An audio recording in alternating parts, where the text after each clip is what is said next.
दोस्तों नमस्कार। Exam कांकस channel पे आपका स्वागत है। मैं हूं केदारनाथ मिश्रा। कैसे हैं आप लोग? ठीक ठाक हैं?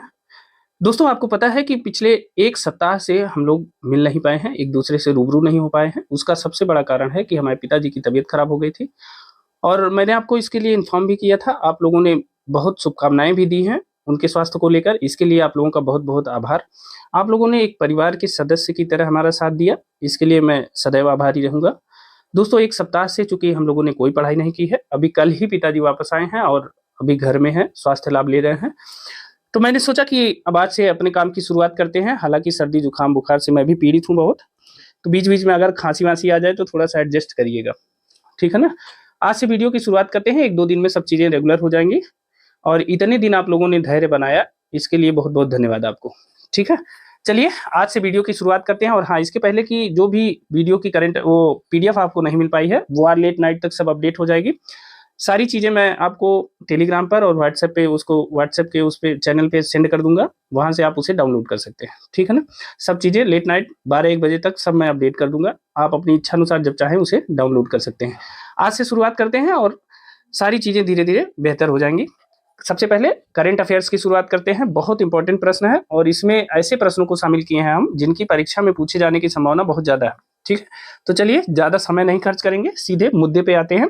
आज के प्रश्नों की शुरुआत करते हैं। आज का जो हमारा पहला प्रश्न है वह है 9 नवंबर 2024 को मुख्यमंत्री योगी आदित्यनाथ ने उत्तर प्रदेश के किस शहर में राज्य की पहली डबल डेकर इलेक्ट्रिक बस का शुभारंभ किया है? तो देखिए, मुख्यमंत्री योगी आदित्यनाथ ने किया है शुभारंभ। क्या शुभारंभ किया है? राज्य की पहली डबल डेकर इलेक्ट्रिक बस, ठीक है। पहली डबल डेकर बस नहीं है, पहली डबल डेकर इलेक्ट्रिक बस है। इसका शुभारंभ उत्तर प्रदेश के किस शहर में किया गया है, ठीक है। तो देखिए ऑप्शन देख लेते हैं। आज का जो पहला ऑप्शन है वह है अयोध्या, फिर दूसरा है लखनऊ, तीसरा है गोरखपुर और चौथा है प्रयागराज। तो 9 नवंबर 2024 को योगी आदित्यनाथ ने उत्तर प्रदेश के किस शहर में राज्य की पहली डबल डेकर इलेक्ट्रिक बस का शुभारंभ किया है? तो वह किया है लखनऊ में, ठीक है ना। तो बी ऑप्शन सही है। लखनऊ में मुख्यमंत्री योगी आदित्यनाथ ने उत्तर प्रदेश की पहली डबल डेकर इलेक्ट्रिक बस का शुभारंभ किया है। इसे याद रखिएगा, बहुत इंपॉर्टेंट है, ठीक है ना। अब इसका जो उद्देश्य है, डबल डेकर बस का उद्देश्य क्या है जानते हैं। जब आबादी बढ़ेगी तो फिर जो शहरी क्षेत्रों में जो यातायात की सुविधाएं हैं उन पर भी दबाव पड़ता है। तो यातायात की सुविधाओं का विस्तार के लिए, ठीक है, यातायात की सुविधाओं के विस्तार के लिए इसका शुभारंभ किया गया है। यातायात की सुविधाओं को बढ़ाने के लिए, ठीक है, बढ़ाने के लिए इसका शुभारंभ किया गया है। दूसरी जो सबसे बड़ी चीज है वह है कि चूंकि इलेक्ट्रिक बस है तो इससे क्या होगा, इससे पर्यावरण को लाभ मिलेगा, उसकी हानि नहीं होगी, पर्यावरण को बचाया जा सकता है, ठीक है ना। बचाने के लिए, या इसको कह दे पर्यावरण को बचाने के लिए, ठीक है, इसके लिए शुभारंभ किया गया है। साथ ही एक चीज और ध्यान रखिएगा, देखिए पर्यावरण चूंकि हमारे सिलेबस में है तो ऐसे प्रश्नों को हम बहुत कायदे से पढ़ेंगे, ठीक है ना, अपने सिलेबस के हिसाब से। तो पर्यावरण की सुरक्षा के लिए भी इसकी डबल डेकर बस की शुरुआत की गई है। और एक चीज और है इसमें, इसकी एक खास बात है कि इसमें जो महिला यात्री हैं, महिला यात्री जब यात्रा करेंगी इन बसों में, तो महिला यात्रियों के लिए जो टिकट है, जो बस का टिकट है, टिकट पर 50% की छूट दी जाएगी। ये बहुत इंपॉर्टेंट है, ठीक है, 50% की छूट दी जाएगी, ठीक है। इस बात को याद रखिएगा, महिला यात्रियों को 50% की छूट दी जाएगी टिकट पर, ठीक है। तो इस बात को याद रखिएगा, बहुत इंपॉर्टेंट है, ठीक है ना। अब देखिए जो इलेक्ट्रिक बसों का निर्माण है वह कौन करेगा?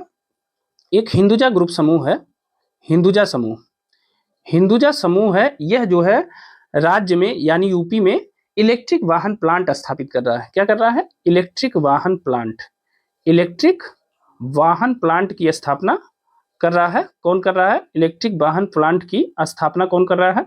वह कर रहा है हिंदुजा समूह, ठीक है। तो अगर आपसे यह प्रश्न पूछा जाए कि कौन सा समूह है जो उत्तर प्रदेश में इलेक्ट्रिक वाहन प्लांट की स्थापना कर रहा है, तो वह है हिंदुजा समूह, इलेक्ट्रिक वाहनों का निर्माण करेगा उत्तर प्रदेश में, ठीक है। अब ये प्लांट हिंदुजा समूह कहाँ स्थापित कर रहा है? तो यह भी लखनऊ में स्थापित कर रहा है। कहाँ पे? लखनऊ में हिंदुजा समूह द्वारा इलेक्ट्रिक वाहन प्लांट की स्थापना की जा रही है, ठीक है। तो इस बात को याद रखिएगा, बहुत इंपॉर्टेंट प्रश्न है, चूंकि उत्तर प्रदेश के लिए है और पहले इलेक्ट्रिक डबल डेकर बस की बात की गई है, ठीक है। तो इसे याद रखिएगा, इंपॉर्टेंट है, ठीक है ना। बी ऑप्शन सही है। अगला देखते हैं। आज का हमारा दूसरा प्रश्न है, इलेक्ट्रॉनिक्स एवं सूचना प्रौद्योगिकी मंत्रालय के द्वारा किन 2 जिलों से digital India common service centre मतलब DICSC परियोजना का शुभारंभ किया जा रहा है। Digital India common service centre Uttar Pradesh के 2 जिलों में, ठीक है, ये 2 जिले याद रखिएगा। उत्तर प्रदेश के कितने जिलों से digital India common service centre परियोजना की शुभारंभ किया गया? प्रश्न इस तरह से भी पूछा जा सकता है। तो उत्तर प्रदेश के 2 जिलों में digital India common service centre परियोजना का शुभारंभ किया जा रहा है, ठीक है। अब दूसरा प्रश्न बनता है कि उत्तर प्रदेश के वो कौन से 2 जिले हैं जहां digital India common service centre परियोजना का शुभारंभ किया जा रहा है? तो देखिए ऑप्शन है पीलीभीत, ऑप्शन ए है, और ऑप्शन बी है गोरखपुर, और ऑप्शन सी है ए और बी दोनों, और ऑप्शन डी है केवल ए। तो आपको बताना है कि इलेक्ट्रॉनिक्स एवं सूचना प्रौद्योगिकी मंत्रालय द्वारा उत्तर प्रदेश के किन 2 जिलों से digital India common service centre परियोजना का शुभारंभ किया जा रहा है। तो देखिए इसमें सी ऑप्शन सही है, ए और बी दोनों, यानी पीलीभीत और गोरखपुर दोनों में DICSC digital India common service centre परियोजना का शुभारंभ इलेक्ट्रॉनिक्स एवं सूचना प्रौद्योगिकी मंत्रालय के द्वारा किया जा रहा है, ठीक है ना। तो आप इन दोनों तरह से इन प्रश्न को याद रखिएगा कि उत्तर प्रदेश के कितने जिलों में digital India common service centre परियोजना का शुभारंभ किया जा रहा है। तो 2 जिलों में, कौन कौन से 2 जिले हैं? तो पहला है पीलीभीत, दूसरा है गोरखपुर, ठीक है। अब एक चीज और इसमें याद रखिएगा, इस पहल का उद्देश्य क्या है? आखिर digital India common service centre का उद्देश्य क्या है? कोई भी जब हम प्रश्न पढ़ेंगे तो उसका उद्देश्य, अगर करंट अफेयर्स का प्रश्न है, मतलब उसकी तह तक जरूर जाएंगे कि उसका बेसिक जो टारगेट है वो क्या है, लक्ष्य क्या है, उद्देश्य क्या है, ठीक है। तो देखिए इस पहल का जो उद्देश्य है वह ग्रामीण भारत में, आप जानते हैं कि हर जगह 5G हो गया है, 6G होने वाला है, लगातार भारत जो है टेक्नोलॉजी के क्षेत्र में आगे बढ़ रहा है। अब तो ऐसा हो गया है कि जैसे आपको किसी से बात करना है तो AI से चैट कर सकते हैं, आप AI से बातचीत कर सकते हैं, आप अपना दुखड़ा उसे सुना सकते हैं, वो आपको सलाह देगा कि आपको ऐसी परिस्थितियों में क्या करना चाहिए। तो टेक्नोलॉजी बहुत तेजी से बढ़ रही है। तो देखिए जो digital India common service centre का जो उद्देश्य है वह है ग्रामीण भारत में डिजिटल कार्य प्रणाली को बढ़ावा देना, ठीक है ना। डिजिटल कार्य प्रणाली को बढ़ावा देना, ठीक है ना, बढ़ावा देना। और यह आपके ICT, ठीक है, इंफॉर्मेशन एंड कम्युनिकेशन टेक्नोलॉजी का एक प्रश्न बन सकता है, ठीक है ना। करंट का प्रश्न है लेकिन बिल्कुल ICT के योग्य है, उसमें पूछे जाने योग्य है, ठीक है ना।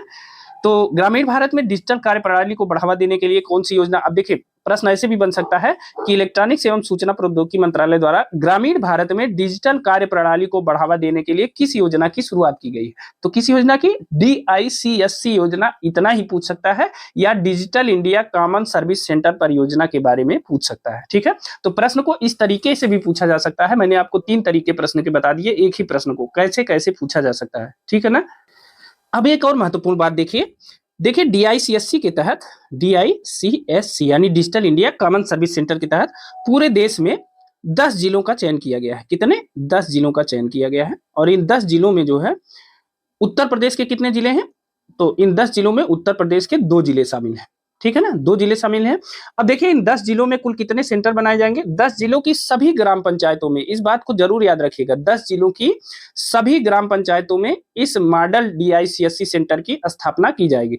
10 जिलों की सभी ग्राम पंचायतों में, ठीक है, 10 जिलों की सभी ग्राम पंचायतों में इस मॉडल DICSC सेंटर की स्थापना की जाएगी, इस बात को याद रखिएगा। दूसरी चीज, अब जब 10 जिलों के सभी ग्राम पंचायतों में इसकी स्थापना की जाएगी तो कुल कितने केंद्र बनेंगे? तो कुल बनेंगे 4740 केंद्र बनेंगे, ठीक है ना, 4740 केंद्र बनेंगे कुल, ठीक है। अब इसमें देखिए उत्तर प्रदेश के 2 जिले हैं, एक है पीलीभीत और दूसरा है गोरखपुर। तो पीलीभीत में कुल कितने सेंटर स्थापित किए जा रहे हैं? तो पीलीभीत में 720 सेंटरों की स्थापना की जा रही है, इस बात को याद रखिएगा। पीलीभीत में 720 सेंटर बनेंगे और गोरखपुर में कुल 1993 सेंटर बनेंगे। कितने? 1993 सेंटर बनेंगे गोरखपुर में, ठीक है। तो पीलीभीत में 720 सेंटर और गोरखपुर में कुल 1993 सेंटरों की DICSC सेंटरों की स्थापना की जाएगी, ठीक है। तो इसे याद रखिएगा, बहुत इंपॉर्टेंट प्रश्न है, ठीक है ना, ICT का प्रश्न है और इंपॉर्टेंट है, याद रखिएगा। नेक्स्ट देखते हैं, आज का हमारा तीसरा प्रश्न है, 4 नवंबर 2024 के किस राज्य सरकार की कैबिनेट ने पशुपालन एवं पैरा वेटरनरी मेडिसिन में डिप्लोमा और सर्टिफिकेट पाठ्यक्रम शुरू करने के प्रस्ताव को मंजूरी दे दी है? किसमें दिया है? पशुपालन एवं पैरा वेटरनरी मेडिसिन में क्या करने के लिए? डिप्लोमा और सर्टिफिकेट पाठ्यक्रम शुरू करने की मंजूरी दी है, ठीक है ना। तो पशुपालन एवं पैरा वेटरनरी मेडिसिन में डिप्लोमा और सर्टिफिकेट पाठ्यक्रम शुरू करने के प्रस्ताव को मंजूरी किसने दिया है? उत्तर प्रदेश सरकार ने, सी ऑप्शन सही है, ठीक है ना, उत्तर प्रदेश सरकार ने इसकी मंजूरी दी है। और यह भी प्रश्न बहुत महत्वपूर्ण है क्योंकि ऐसा पहली बार हो रहा है जब पशुपालन एवं पैरा वेटरनरी मेडिसिन में डिप्लोमा और सर्टिफिकेट पाठ्यक्रम शुरू किया जा रहा है, ठीक है ना। तो इंपॉर्टेंट है, इसे याद रखिएगा। अब सरकार इसके लिए नियम बनाएगी, ठीक है, पाठ्यक्रम का निर्धारण करेगी, बाकी सब करेगी, ठीक है, इंपॉर्टेंट है, याद रखिएगा। अगला देखते हैं, आज का हमारा चौथा प्रश्न है, किस राज्य ने दिल्ली को पीछे छोड़ते हुए, किसको पीछे छोड़ा, यही याद कर लीजिए, दिल्ली को पीछे छोड़ा, ठीक है ना, 45 लाख से अधिक छात्रों के नामांकन के साथ असाधारण उपलब्धि प्रदर्शित करते हुए वीर गाथा परियोजना 4.0 में शीर्ष स्थान प्राप्त किया। अब देखिए प्रश्न क्या है, दिल्ली को पीछे छोड़ते हुए किस राज्य ने 45 लाख से अधिक छात्रों के नामांकन मतलब रजिस्ट्रेशन के साथ असाधारण उपलब्धि हासिल किया उसने, और किसमें, वीर गाथा परियोजना, वीर गाथा परियोजना में शीर्ष स्थान प्राप्त किया है। मतलब वीर गाथा परियोजना में जो रजिस्ट्रेशन हुआ वह जो है 45 लाख से अधिक छात्रों का हुआ, और जिसमें दिल्ली से भी अधिक छात्र शामिल हुए हैं। तो ऐसा कौन सा राज्य है जिसने वीर गाथा परियोजना में यह असाधारण उपलब्धि हासिल की है? तो ऑप्शन ए है केरल, ऑप्शन बी है उत्तर प्रदेश, ऑप्शन सी है मध्य प्रदेश, और ऑप्शन डी है राजस्थान। अब देखिए उत्तर जानने से पहले सबसे पहले ये जान लेते हैं कि आखिर वीर गाथा परियोजना क्या है, इसके बारे में जान लेते हैं कि वीर गाथा परियोजना क्या है। देखिए वीर गाथा परियोजना की जो शुरुआत है वो किन मंत्रालयों के द्वारा की जा रही है? तो एक है रक्षा मंत्रालय, एक रक्षा मंत्रालय इसका आयोजक है, और दूसरा है केंद्रीय शिक्षा मंत्रालय, ठीक है, केंद्रीय शिक्षा मंत्रालय, ठीक है, केंद्रीय शिक्षा मंत्रालय और रक्षा मंत्रालय इसके आयोजक हैं, ठीक है, इनकी संयुक्त पहल है। और इसकी सबसे पहले जो शुरुआत की गई थी, तो इसकी शुरुआत की गई थी वर्ष 2021 में। इसकी सबसे पहले शुरुआत कब की गई थी? तो वर्ष 2021 में इसकी सबसे पहले शुरुआत की गई थी, और वीरता पुरस्कार पोर्टल लॉन्च किया गया था। क्या लॉन्च किया गया था? वीरता पुरस्कार पोर्टल के माध्यम से इसकी शुरुआत की गई थी, इस बात को भी याद रखिएगा, ठीक है ना। अब इसका उद्देश्य क्या है? अब इसके उद्देश्य के बारे में जानेंगे तभी तो ये कंप्लीट होगा। तो इसका उद्देश्य जान लेते हैं कि आखिर वीर गाथा परियोजना का उद्देश्य क्या है। तो इसका उद्देश्य है छात्रों को सशस्त्र बलों के वीर जवानों की प्रेरक कहानियों से जोड़ना है। क्या है? छात्रों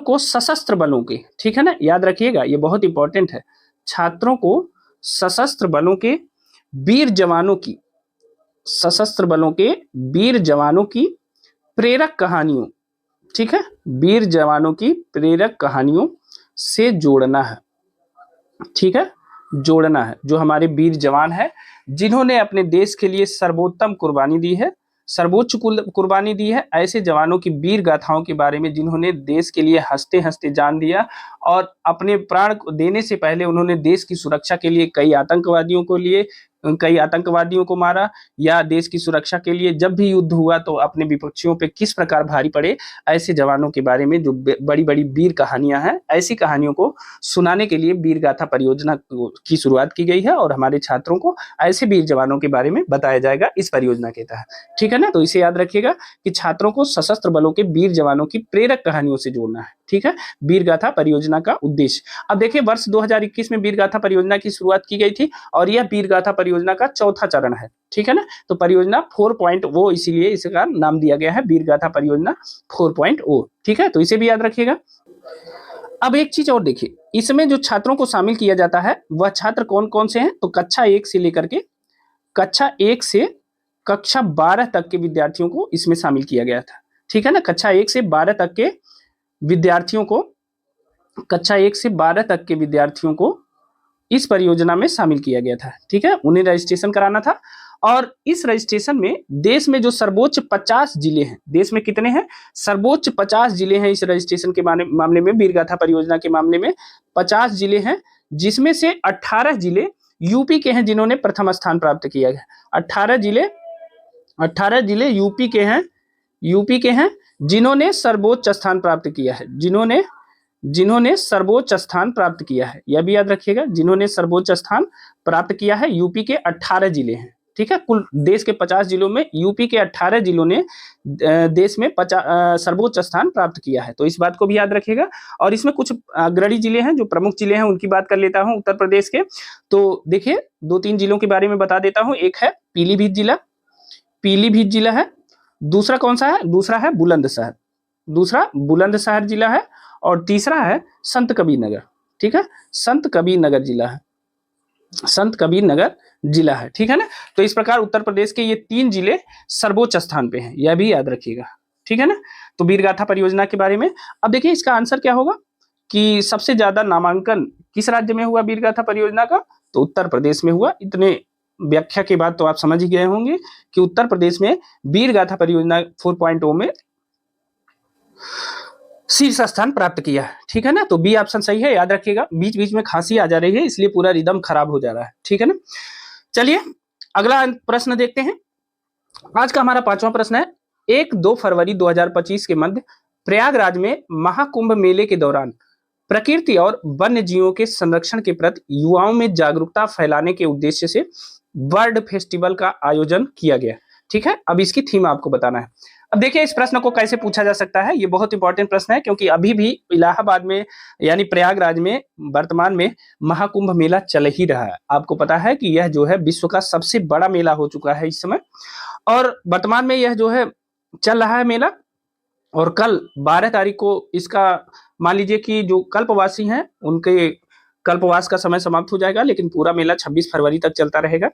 तो 1 से 2 फरवरी 2025 के मध्य में प्रयागराज के महाकुंभ मेले में प्रकृति और वन्य जीवों के संरक्षण के प्रति युवाओं में जागरूकता फैलाने के उद्देश्य से एक फेस्टिवल का आयोजन किया जाता है और जिसे बर्ड फेस्टिवल का नाम दिया गया है, ठीक है। तो इसे याद रखिएगा। बर्ड फेस्टिवल का आयोजन हाल ही में कहाँ किया गया है, तो प्रयागराज के महाकुंभ मेले में किया गया है, ठीक है। और इसका उद्देश्य क्या है, इसका उद्देश्य है प्रकृति और वन्य जीवों के संरक्षण के प्रति युवाओं में जागरूकता फैलाना। इन 2 बातों को याद रखिएगा, ठीक है। अब देखिए इसकी थीम देख लेते हैं। इसकी थीम क्या है यह आपको बताना है। तो इसकी थीम है कुंभ की आस्था, प्रकृति संरक्षण और जलवायु, ठीक है, यह याद रखिएगा। तो क्या है थीम, फिर से देख लेते हैं। कुंभ की आस्था, प्रकृति संरक्षण और जलवायु, ठीक है। तो ये ऑप्शन सही है, इसे याद रखिएगा, बहुत इंपॉर्टेंट है, ठीक है। थीम भी याद रखिए और बर्ड फेस्टिवल का आयोजन कहाँ किया गया यह भी याद रखिएगा, ठीक है ना। आइए अब छठा प्रश्न देखते हैं। आज का हमारा अगला प्रश्न है, 11 नवंबर 2024 को बिहार के मुख्यमंत्री नीतीश कुमार ने कहां पर आयोजित एशियन महिला हॉकी चैंपियन ट्रॉफी 2024 का शुभारंभ किया। आपको बताना है कि 11 नवंबर 2024 को बिहार के मुख्यमंत्री नीतीश कुमार ने कहां पर आयोजित एशियन महिला हॉकी चैंपियनशिप ट्रॉफी 2024 का शुभारंभ किया। तो ऑप्शन ए है पटना, ऑप्शन बी है राजगीर, ऑप्शन सी है गया और ऑप्शन डी है मुजफ्फरपुर। तो बताइए कि बिहार के मुख्यमंत्री नीतीश कुमार ने एशियन महिला हॉकी चैंपियनशिप ट्रॉफी 2024 का शुभारंभ कहां पे किया है, तो यह किया है राजगीर में, बिहार के राजगीर में किया है, यानी बी ऑप्शन सही है। अब देखिए राजगीर के संबंध में एक बहुत इंपॉर्टेंट फैक्ट है। देखिए राजगीर में भारत के जो है बिहार के खासकर राष्ट्रीय खेल दिवस कब मनाया जाता है, 29 अगस्त। 29 अगस्त का दिन किस रूप में मनाया जाता है, राष्ट्रीय खेल दिवस के रूप में, एक क्रमबद्ध रूप में बताते हैं, ठीक है। 29 अगस्त को राष्ट्रीय खेल दिवस के रूप में मनाया जाता है, ठीक है। राष्ट्रीय खेल दिवस के रूप में मनाया जाता है। और क्यों मनाया जाता है, क्योंकि यह मेजर ध्यानचंद की, किसकी, मेजर ध्यानचंद की जन्म जयंती है, ठीक है। क्या है, जन्म जयंती के अवसर पर राष्ट्रीय खेल दिवस मनाया जाता है प्रत्येक वर्ष, ठीक है ना। कब मनाया जाता है, 29 अगस्त को मनाया जाता है, इंपॉर्टेंट है। चूंकि असिस्टेंट प्रोफेसर भर्ती परीक्षा का जो जीएस का सिलेबस है उसमें खेल भी दिया है, तो इसलिए इन तथ्यों को भी आप याद रखिएगा, ठीक है ना। 29 अगस्त को राष्ट्रीय खेल दिवस के रूप में मनाया जाता है। क्यों मनाया जाता है, उस दिन मेजर ध्यानचंद की जन्म जयंती है, ठीक है ना। यहां तक हो गया। अब देखिए अब इसके आगे चलते हैं। अब देखिए राष्ट्रीय खेल दिवस के अवसर पर बिहार में पहला, कहा, बिहार में पहला खेल अकादमी, बिहार में पहला खेल अकादमी, ठीक है। और बिहार खेल विश्वविद्यालय, क्या, बिहार खेल विश्वविद्यालय, ठीक है। पहली खेल अकादमी और बिहार की पहली खेल विश्वविद्यालय की जो उद्घाटन किया वो किसने किया, वह किया नीतीश कुमार जी ने। यह याद रखिएगा, नीतीश कुमार जी ने बिहार की पहली खेल अकेडमी और बिहार खेल विश्वविद्यालय का शुभारंभ किया, ठीक है ना। कब किया, तो 29 अगस्त 2024 को, ठीक है ना। इस बात को याद रखिएगा, बहुत इंपॉर्टेंट है। सबसे बड़ी बात यह है कि यहाँ पे कुल 24 प्रकार के खेलों के संबंध में प्रशिक्षण दिया जाएगा, 24 प्रकार के खेलों के संबंध में प्रशिक्षण दिया जाएगा, ठीक है ना। खेलों के संबंध में प्रशिक्षण दिया जाएगा, ठीक है, प्रशिक्षण दिया जाएगा। एक चीज और इंपॉर्टेंट है यहाँ के लिए, वह इंपॉर्टेंट यह है कि देखिए यह पहला ऐसा विश्वविद्यालय, खेल विश्वविद्यालय है जिसके पास अपना पहला खेल परिसर भी है।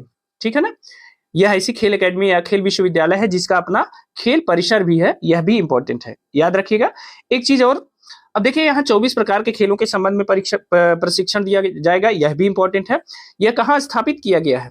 तो यह स्थापित किया गया है बिहार के राजगीर में। कहाँ? बिहार के राजगीर में स्थापित, ठीक है, राजगीर में स्थापित किया गया है इसे, यह बात याद रखिएगा। ठीक है, तो बिहार में पहली खेल एकेडमी और बिहार खेल विश्वविद्यालय, इसकी शुरुआत कब हुई? 29 अगस्त 2024 को, और बिहार के राजगीर में इसकी स्थापना की गई है, इस बात को याद रखिएगा।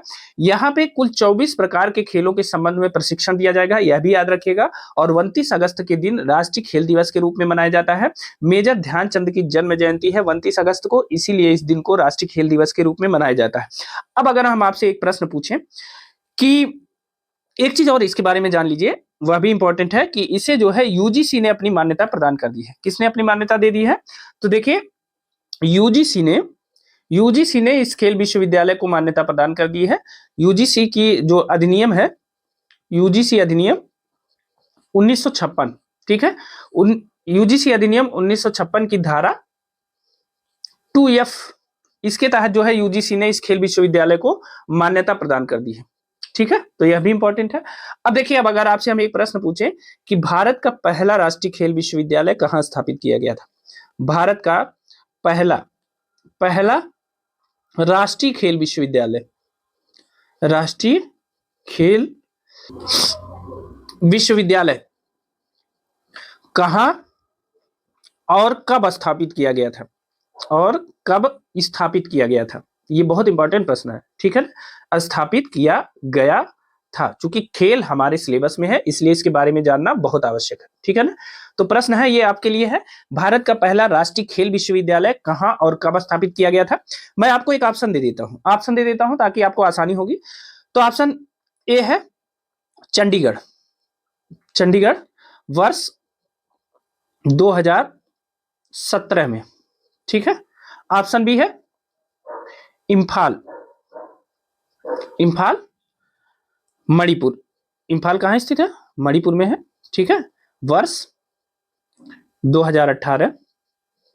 ऑप्शन सी भी दे देते हैं, अहमदाबाद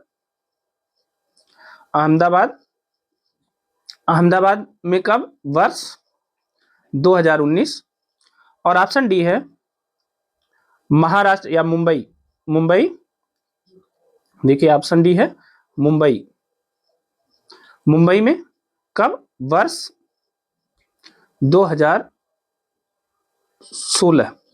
ठीक है, आपको बताना है कि भारत का पहला राष्ट्रीय खेल विश्वविद्यालय कहां और कब। ठीक है, इन दोनों बातों को याद रखिएगा, कहां और कब स्थापित किया गया था। तो ऑप्शन ए है चंडीगढ़ में वर्ष 2017 में, ऑप्शन बी है इम्फाल मणिपुर में वर्ष 2018 में, ऑप्शन सी है अहमदाबाद वर्ष 2019 में, और ऑप्शन डी है मुंबई में वर्ष 2016 में। तो आप इस प्रश्न का जवाब कमेंट बॉक्स में कमेंट करके शीघ्रता से दें। ठीक है, इस प्रश्न को सर्च करिए क्योंकि ये प्रश्न बहुत इंपॉर्टेंट है और पूछा जा सकता है। ठीक है ना, तो इसे याद रखिएगा, इसे प्रश्न का जवाब आप जल्दी से कमेंट बॉक्स में कमेंट करिए। ठीक है, अब देखिए, ये बिहार के मुख्यमंत्री नीतीश कुमार ने जो एशियन महिला हॉकी चैंपियंस ट्रॉफी 2024 का शुभारंभ किया था, तो वह बिहार के राजगीर में किया था। अब देखिए, यह जो चैंपियनशिप थी, इसमें विजेता कौन बना? तो इसमें विजेता बना भारत। ठीक है, और इसमें उप विजेता कौन बना? यह बहुत इंपॉर्टेंट है, उप विजेता बना चीन। ठीक है ना, तो यह भी इंपॉर्टेंट है, इसे याद रखिएगा। एशियन महिला हॉकी चैंपियनशिप ट्रॉफी 2024 का जो विजेता था वह भारत था, और जो उप विजेता था वह चाइना था। यह आयोजित कहां किया गया? बिहार के राजगीर में। इसका उद्घाटन किसने किया? बिहार के मुख्यमंत्री नीतीश कुमार ने। ठीक है ना, ये 4 पॉइंट इस पूरे प्रश्न से याद रखिएगा। ठीक है, आगे चलते हैं। आज का हमारा 7वां प्रश्न है, 5 नवंबर 2024 को किन 2 राज्यों ने आपस में मिलकर एक संयुक्त गलियारा प्रबंधन समिति का गठन किया है जो चीतों के संरक्षण के लिए काम करेगी? ठीक है ना, किसका गठन किया है? तो एक संयुक्त गलियारा प्रबंधन समिति का गठन किया है। और क्यों किया है? क्योंकि उन्हें चीतों का संरक्षण करना है। ठीक है ना, तो चीतों के संरक्षण के लिए किसका गठन किया है? एक संयुक्त गलियारा प्रबंधन समिति का गठन किया है, याद रखिएगा, बहुत इंपॉर्टेंट है। ठीक है ना। अब ये कौन से दो राज्य हैं जिन्होंने संयुक्त गलियारा प्रबंधन समिति का गठन किया है? तो ऑप्शन ए है मध्य प्रदेश और राजस्थान, ऑप्शन बी है मध्य प्रदेश और कर्नाटक, ऑप्शन सी है उत्तर प्रदेश और राजस्थान, ऑप्शन डी है उत्तर प्रदेश और उत्तराखंड। तो जल्दी से अपने आंसर बताइए कि किन दो राज्यों ने आपस में मिलकर के संयुक्त गलियारा प्रबंधन समिति का गठन किया है। ठीक है, और क्यों किया है? चीतों के संरक्षण के लिए। तो देखिए इसमें कौन सा ऑप्शन सही होगा? तो इसमें सही होगा ऑप्शन ए, मध्य प्रदेश तथा राजस्थान ने मिलकर के संयुक्त गलियारा प्रबंधन समिति का गठन किया है और जो चीतों के संरक्षण के लिए काम करेगा। आपको पता है कि अफ्रीका से जो चीते लाए गए थे वो कहां बसाए गए हैं? वह मध्य प्रदेश में ही बसाए गए हैं। ठीक है ना। तो मध्य प्रदेश और राजस्थान की सरकारों ने संयुक्त गलियारा प्रबंधन समिति का गठन किया है, याद रखिएगा। चलिए आज के 8वें प्रश्न की तरफ चलते हैं। आज का हमारा 8वां प्रश्न है, 5 नवंबर 2024 को मध्य प्रदेश ने राज्य सरकार की सभी नौकरियों में महिलाओं के लिए आरक्षण कोटा 33% से बढ़ाकर कितने प्रतिशत करने का निर्णय लिया है? तो देखिए ऑप्शन ए है 34%, ऑप्शन बी है 35%, ऑप्शन सी है 40% और ऑप्शन डी है 50%। तो बताइए मध्य प्रदेश की सरकार ने सभी नौकरियों में महिलाओं के लिए जो कोटा है 33% से बढ़ाकर के कितना करने का निर्णय लिया है? तो देखिए यह निर्णय लिया है 35%। ठीक है, 35% जो है सरकारी नौकरियों में महिलाओं के लिए आरक्षण की व्यवस्था मध्य प्रदेश सरकार ने किया है। अब देखिए इस प्रश्न को दूसरी तरह कैसे पूछा जा सकता है कि देश की किस राज्य सरकार ने महिलाओं के लिए सरकारी नौकरियों में जो आरक्षित सीमा 33% थी उसको बढ़ा करके 35% कर दिया है? तो 4 राज्य दे देगा, उत्तर प्रदेश देगा, उत्तराखंड देगा, अन्य 1-2 राज्य दे देगा, मध्य प्रदेश भी उसमें रहेगा। ठीक है, तो मध्य प्रदेश की राज्य सरकार ने सभी नौकरियों में जो महिलाओं के लिए कोटा था उसको 33% से बढ़ा करके कितना कर दिया है? 35%, 35% कर दिया है। ठीक है ना, तो इंपॉर्टेंट है। और देखिए सबसे बड़ी बात यह है कि आरक्षण में जो यह वृद्धि हुई है वह चाहे एससी हो, चाहे एसटी हो और चाहे ओबीसी हो, ठीक है, सभी महिलाओं पर लागू होगी। सभी महिलाओं पर लागू होगी। ठीक है, सभी महिलाओं पर लागू होगा यह कोटा। ठीक है ना, तो याद रखिएगा, इंपॉर्टेंट है। अगला देखते हैं, आज का हमारा नवा प्रश्न है। 8 नवंबर 2024 को केंद्रीय सड़क परिवहन एवं राजमार्ग मंत्री नितिन गडकरी ने किस स्थान में इंडियन रोड कांग्रेस के 83वें वार्षिक अधिवेशन का उद्घाटन किया? ठीक है ना। अब देखिए इंडियन रोड कांग्रेस, अब देखिए प्रश्न कैसे पूछा जा सकता है? निम्नलिखित में से किस स्थान पर इंडियन रोड कांग्रेस का आयोजन किया गया, या किस स्थान पर 83वें वार्षिक इंडियन रोड कांग्रेस का आयोजन किया गया? ठीक है ना। या अब देखिए प्रश्न ही है, केंद्रीय सड़क परिवहन एवं राजमार्ग मंत्री नितिन गडकरी ने किस स्थान में इंडियन रोड कांग्रेस के 83वें वार्षिक अधिवेशन का उद्घाटन किया? आपको प्रश्न कई तरीके से पूछा जा सकता है। ठीक है, तो ऑप्शन ए है रायगढ़ में, ऑप्शन बी है बिलासपुर में, ऑप्शन सी है रायपुर में और ऑप्शन डी है कोरबा में। तो बताइए कि किस स्थान पर इंडियन रोड कांग्रेस के अधिवेशन का उद्घाटन किया है नितिन गडकरी ने? ठीक है, तो जल्दी से अपने आंसर दीजिए। देखिए यह आयोजन हुआ है रायपुर छत्तीसगढ़ में। ठीक है, रायपुर कहां स्थित है? छत्तीसगढ़ में। ठीक है, रायपुर छत्तीसगढ़ में इंडियन रोड कांग्रेस का आयोजन किया गया है और यह 83वां वार्षिक अधिवेशन था इंडियन रोड कांग्रेस का, जिसका उद्घाटन किसने किया है? केंद्रीय सड़क एवं परिवहन मंत्री, केंद्रीय सड़क परिवहन एवं राजमार्ग मंत्री की नितिन गडकरी ने इसका उद्घाटन किया है। और रायपुर छत्तीसगढ़ में 83वां वार्षिक अधिवेशन इंडियन रोड कांग्रेस का हुआ है। मोस्ट इंपॉर्टेंट है, याद रखिएगा। ठीक है ना, सी ऑप्शन सही है। आज का हमारा 10वां प्रश्न देख लेते हैं। देखिए भारतीय हरित भवन परिषद, या इसे कहते हैं Indian green building corporation, IGBC, इससे प्रमाणन प्राप्त करने वाला भारत का पहला चिड़ियाघर, ठीक है, इसका नाम है दुर्गेश अरण्य प्राणी उद्यान, किस राज्य में स्थित है? ठीक है ना। अब देखिए इसमें प्रश्न कई तरह से बन सकते हैं, अभी हम आपको क्रमशः बताएंगे। ऑप्शन ए है उत्तराखंड, ऑप्शन बी है जम्मू कश्मीर, ऑप्शन सी है हिमाचल प्रदेश और ऑप्शन डी है असम। देखिए सबसे पहले तो जानिए आईजीबीसी क्या है। आईजीबीसी राष्ट्रीय भारतीय या भारतीय हरित भवन परिषद, या आईजीबीसी के बारे में जान लीजिए सबसे पहले कि आईजीबीसी क्या है, इसे याद रखिएगा। ठीक है ना, इंपॉर्टेंट है। अब देखिए आईजीबीसी यानी इंडियन ग्रीन बिल्डिंग काउंसिल। ठीक है, यह क्या है? यह भारत में ग्रीन बिल्डिंग या हरित भवन को बढ़ावा देने वाला क्या है? हरित भवन को बढ़ावा देने वाला एक प्रमुख संगठन है। ठीक है ना। आईजीबीसी की स्थापना कब हुई थी? तो आईजीबीसी की जो स्थापना हुई थी, इसकी स्थापना हुई थी वर्ष 2001 में। ठीक है, कब स्थापित हुआ था? तो वर्ष 2001 में आईजीबीसी की स्थापना हुई थी। जो इसका उद्देश्य है, देखिए यह ऐसे भवनों के निर्माण पर बल देता है जहां ऊर्जा दक्षता, किसकी? ऊर्जा दक्षता, जल संरक्षण, पर्यावरण संवेदनशील पर्यावरण, इको सेंसिटिव जिसे कह सकते हैं, पर्यावरण संवेदनशील निर्माण को बढ़ावा देना इसका उद्देश्य है। ठीक है, निर्माण को बढ़ावा देना इसका उद्देश्य है। ठीक है, इसे याद रखिएगा आईजीबीसी के बारे में। ठीक है, और यह जो है ये ग्रीन बिल्डिंग के निर्माण के लिए यह मानक निर्धारित करता है और प्रमाण पत्र भी उपलब्ध कराता है। क्या देता है? मानक और प्रमाण पत्र भी यह उपलब्ध कराता है, इस बात को भी याद रखिएगा। ठीक है, तो अब देखिए भारतीय हरित भवन यानी इंडियन ग्रीन बिल्डिंग जो काउंसिल है उसके द्वारा प्रमाण पत्र प्राप्त करने वाला भारत का पहला चिड़ियाघर कौन सा है? यह प्रश्न इस रूप में भी पूछा जा सकता है कि आईजीबीसी से प्रमाण पत्र प्राप्त करने वाला भारत का पहला चिड़ियाघर कौन सा है? तो यह है दुर्गेश अरण्य प्राणी उद्यान। ठीक है ना। अब देखिए दूसरा प्रश्न इसमें कैसे बनेगा। दूसरा प्रश्न ऐसे बनेगा कि दुर्गेश अरण्य प्राणी उद्यान जिसे भारतीय हरित भवन परिषद से प्रमाण पत्र प्राप्त हुआ है, ठीक है, वह किस राज्य में स्थित है? ठीक है, तो वह स्थित है हिमाचल प्रदेश में। ठीक है ना, यह भी याद रखिएगा। प्रश्न को ऐसे भी पूछा जा सकता है कि हाल ही में चर्चा में रहा दुर्गेश अरण्य प्राणी उद्यान किस राज्य में स्थित है? तो वह हिमाचल प्रदेश में स्थित है, इस बात को भी याद रखिएगा। ठीक है, तो प्रश्न को किसी भी तरीके से पूछे उसे आपको सही करना है, गलत नहीं करना है, इस बात का ध्यान देना है। ठीक है, चलिए, तो इसमें सी ऑप्शन सही है, हिमाचल प्रदेश में स्थित है। एक चीज और ध्यान रखिएगा, यह भारत का पहला चिड़ियाघर है जो आईजीबीसी से मान्यता प्राप्त पाया है। ठीक है, तो यह बहुत इंपॉर्टेंट है, पहला चिड़ियाघर। ठीक है, याद रखिएगा। आज का 11वां प्रश्न देखते हैं। आज का हमारा 11वां प्रश्न है 12 से 15 नवंबर के मध्य भारत के किस राज्य में पांचवा EMRS राष्ट्रीय सांस्कृतिक एवं साहित्यिक उत्सव और कला उत्सव 2024 का आयोजन किया गया? आपको यह बताना है कि 12 से 15 नवंबर के मध्य भारत के किस राज्य में पांचवा EMRS राष्ट्रीय, EMRS यानी क्या होता है? EMRS का फुल फॉर्म क्या है? पहले सबसे पहले तो ये जान लीजिए। देखिए EMRS का जो फुल फॉर्म होता है वह है एकलव्य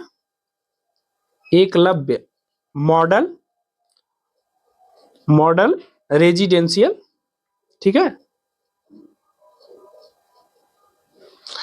स्कूल।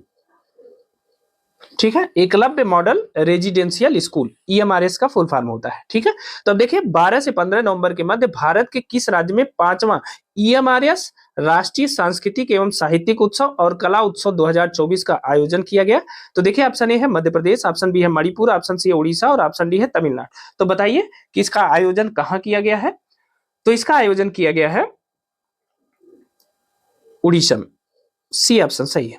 ठीक है ना, उड़ीसा में पांचवें EMRS यानी एकलव्य मॉडल रेजिडेंशियल स्कूल राष्ट्रीय सांस्कृतिक एवं साहित्यिक उत्सव और कला उत्सव का आयोजन किया गया है उड़ीसा में। ठीक है, तो सी ऑप्शन सही है, याद रखिएगा। ठीक है, एक चीज और इंपॉर्टेंट है, अगर आपसे पूछा जाए कि एकलव्य क्या है?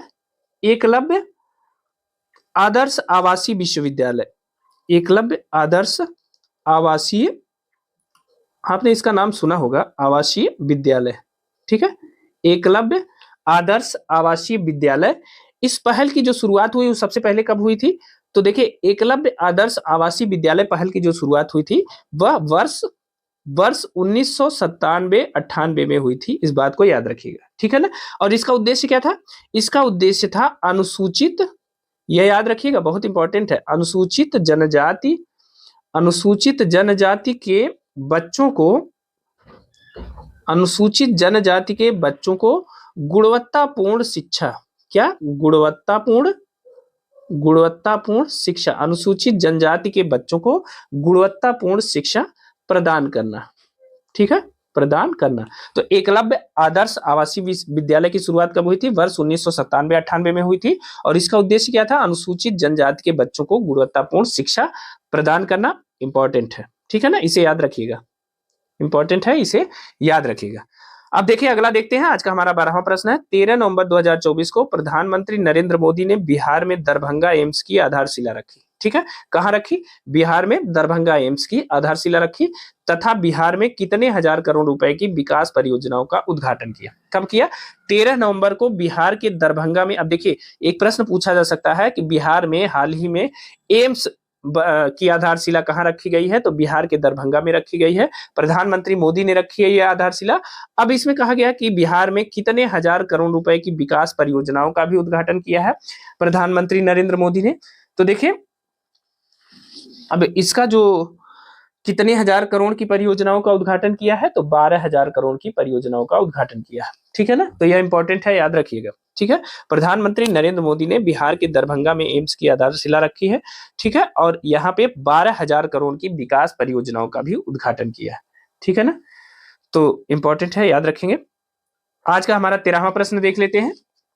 देखिए 13वां प्रश्न है, 5 नवंबर 2024 को बिहार कोकिला के नाम से विख्यात लोक गायिका शारदा सिन्हा का 72 वर्ष की आयु में नई दिल्ली में निधन हो गया। ठीक है, भारत सरकार ने उन्हें किस वर्ष पद्म भूषण से सम्मानित किया था, आपको यह बताना है।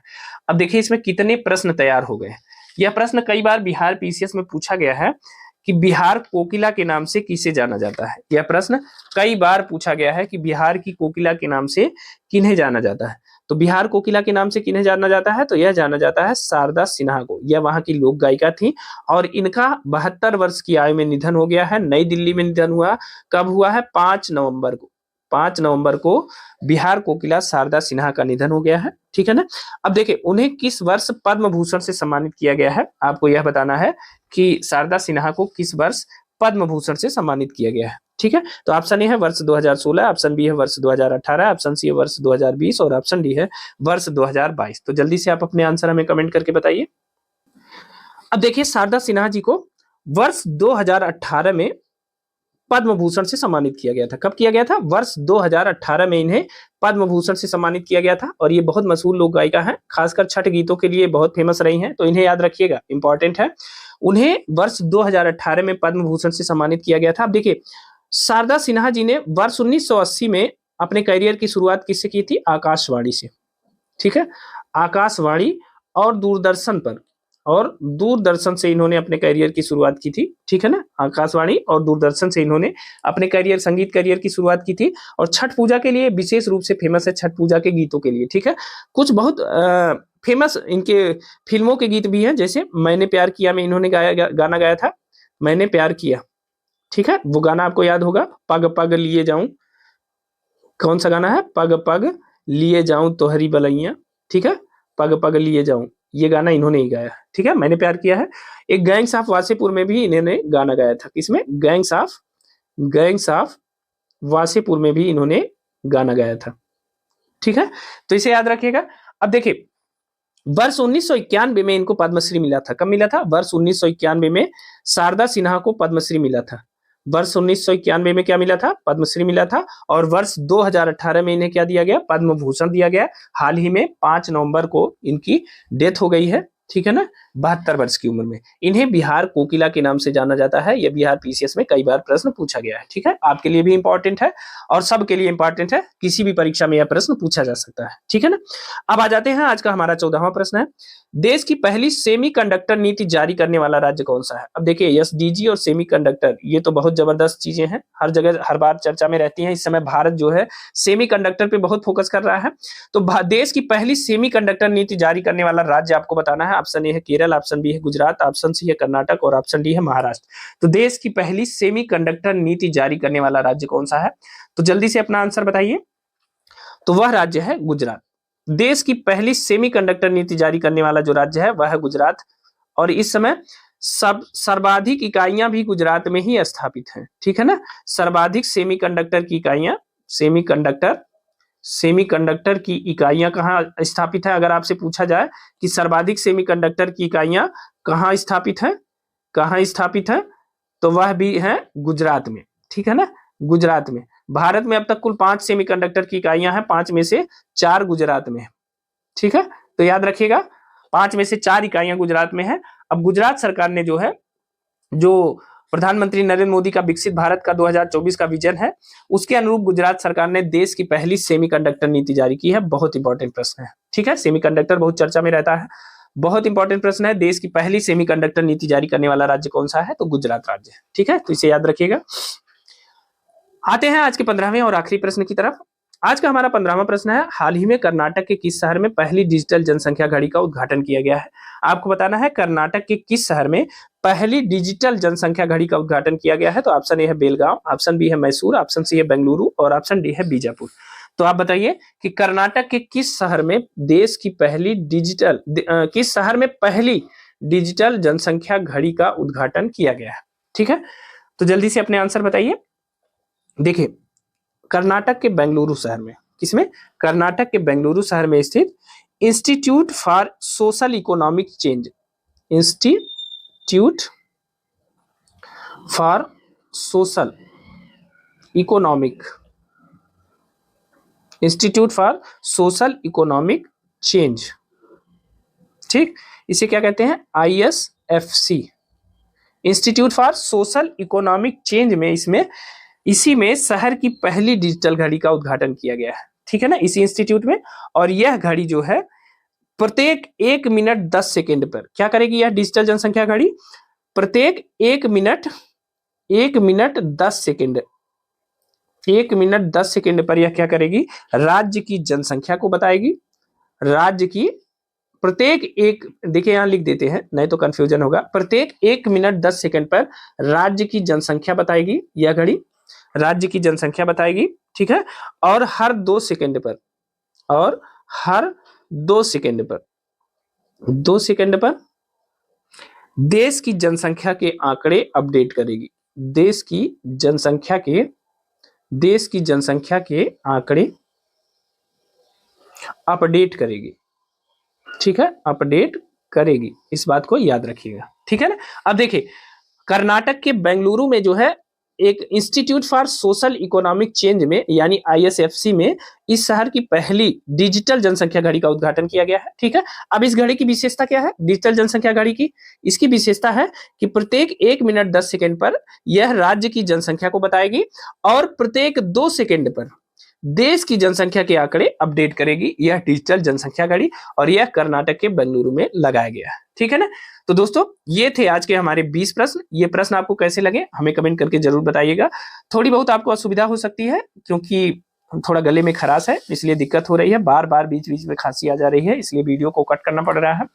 थोड़ा सा मैनेज करिएगा, 1-2 दिन में सारी चीजें सही हो जाएंगी। और हाँ, इन प्रश्नों की PDF के लिए आप हमारा टेलीग्राम चैनल और व्हाट्सएप चैनल ज्वाइन कर लीजिए, उसका लिंक हमने डिस्क्रिप्शन बॉक्स में दे दिया है, वहां से आप इसे डाउनलोड कर सकते हैं। अभी तक जो PDF आपको नहीं मिल पाई है वो सभी PDF आपको जल्द ही मिल जाएगी, आज ही रात बिरात मैं उसे अपडेट कर दूंगा, वहां से आप उसे डाउनलोड कर सकते हैं।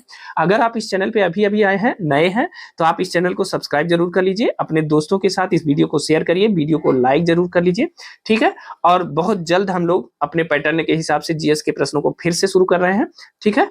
जो बीच में आपको असुविधा हुई, 1 हफ्ते की 1 सप्ताह चूंकि सारी वीडियो बंद रही, तो उसके लिए मैं क्षमा प्रार्थी हूँ। आगे से प्रयास करूंगा कि इस जो ये समस्या आई, अगर मैं उपस्थित नहीं रहता हूं तो किसी और को हैंडल करने का प्रयास करूंगा कि उनको दे दूं, वो इस वीडियो को चलाते रहें, ठीक है। देखा जाएगा, जो भविष्य की बातें हैं। मिलते हैं अगली वीडियो में कुछ नए तथ्यों के साथ, तब तक के लिए स्वस्थ रहिए, मस्त रहिए और मेहनत से पढ़ते रहिए। बहुत बहुत धन्यवाद।